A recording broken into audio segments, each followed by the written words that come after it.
This is a clinical briefing on the JSH2025 Hypertension CPG. We'll distill the core updates for immediate clinical application.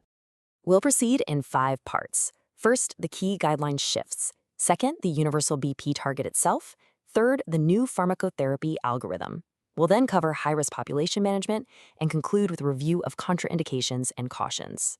So let's start with Section 1, the most significant practice change from JSH 2019. The fundamental shift here is a move away from the complex stratified BP targets we used in 2019. JSH 2025 essentially abandons that model. Instead, it adopts a simplified, universal goal for most of our adult hypertensive patients. And the clear benefit here is that it streamlines our treatment objectives significantly. Okay, moving on to Section 2. Let's look at this new standard of care in detail, the specific target, and the evidence that drove this major revision. Right, the cornerstone of this entire update is the Class I Strength A recommendation, which comes out of Clinical Question 4. The guideline now strongly recommends targeting a systolic blood pressure of less than 130 millimeters of mercury. It's also worth noting this recommendation achieved a 100% consensus rate, which really speaks to the strength of the underlying evidence. Now, it's important to note the specificity of these targets. For our office-based measurements, the goal is less than 130/80. But for home blood pressure monitoring, that target is tighter, less than 125/75.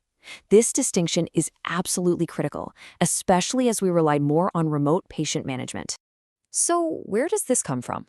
Well, the evidence base for this change is quite substantial. It's heavily underpinned by data from 2 key trials, SPRINT and STEP. Both of these demonstrated significant reductions in cardiovascular events with more intensive systolic control. And to bolster that, the JSH's own meta-analysis confirmed these benefits across a wide range of patient subgroups, which really solidifies the rationale for this universal target. All right, let's move to Section 3. This is the practical side, how we apply these targets using the revised stepwise pharmacotherapy algorithm. Okay, Step 1 is still monotherapy initiation. Your first-line agents, which the guideline calls G1 drugs, are your long-acting CCBs, ARBs, or ACE inhibitors, low-dose thiazides, and beta blockers. When there are no compelling indications, the initial selection is simply guided by the patient's individual profile and comorbidity. Now, if monotherapy isn't getting you to target, you escalate to Step 2, dual therapy. The preferred combination here is a RAS inhibitor, so an ARB or an ACI, plus either a calcium channel blocker or a diuretic. And here's an important update. The guideline now introduces G2 agents like ARNIs and MR antagonists as considerations at this stage. You'd think about these particularly in patients with heart failure or significant fluid retention. Step 3 then is triple therapy.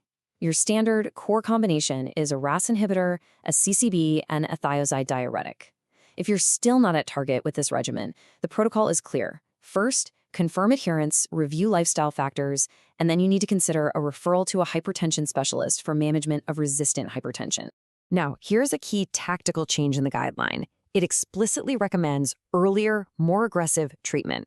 So for patients presenting with grade 2 or 3 hypertension, that's 160/100 or higher, or even high-risk grade 1, you should strongly consider initiating with dual therapy right from the outset. The goal is rapid BP control to mitigate that upfront cardiovascular risk. Okay, on to Section 4, management in key clinical subgroups. While that universal target of less than 130/80 applies broadly, the selection of your first-line agent definitely requires some nuance based on specific comorbidities. Let's take patients with CKD.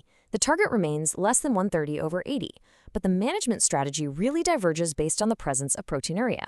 If you have proteinuria, a RAS inhibitor is mandatory as the first-line agent for its renoprotective effects. End of story. In the absence of proteinuria, your choice expands to include CCDs or thiazide diuretics as well. Now, for our geriatric patients, specifically those 75 and older, the guideline introduces a much-needed functional status-based approach. For your robust, active older adults, the target is still an SBP of less than 130. However, for those who are pre-frail or frail, we used a more conservative target of less than 140, really prioritizing safety.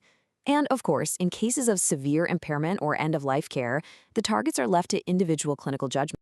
What about post-stroke management? For secondary prevention, the target is less than 130/80, and that applies to both ischemic and hemorrhagic stroke history. All the major G1 drug classes are considered appropriate here. But, and this is a critical caution, you must avoid excessive or rapid BP reduction in patients with known severe cerebrovascular stenosis, like bilateral carotid stenosis, to prevent cerebral hypoperfusion. And for our patients with diabetes, again, a strongly recommended target of less than 130/80. The logic here is very similar to what we saw with CKD. The presence of albuminuria mandates a ROS inhibitor as your first-line agent to prevent the progression of diabetic kidney disease. If there's no albuminuria, you just follow the standard algorithm. Okay, let's wrap up with our final section, a rapid review of critical safety information. Proper implementation of these more aggressive targets absolutely requires a clear understanding of the contraindications and what we need to monitor. This table is a critical reference for safe prescribing. Just to highlight the absolutes. For RAS inhibitors, pregnancy. For beta blockers, asthma and second or third degree AV block. And for thiazides, think gout and severe renal impairment, and eGFR less than 30. These are non-negotiable. Finally, as we intensify therapy to meet these new, lower targets, vigilant monitoring is paramount. There are 3 things you must watch for: symptomatic hypotension, dizziness, syncope, acute kidney injury, especially when you start a RAS inhibitor, and hyperkalemia.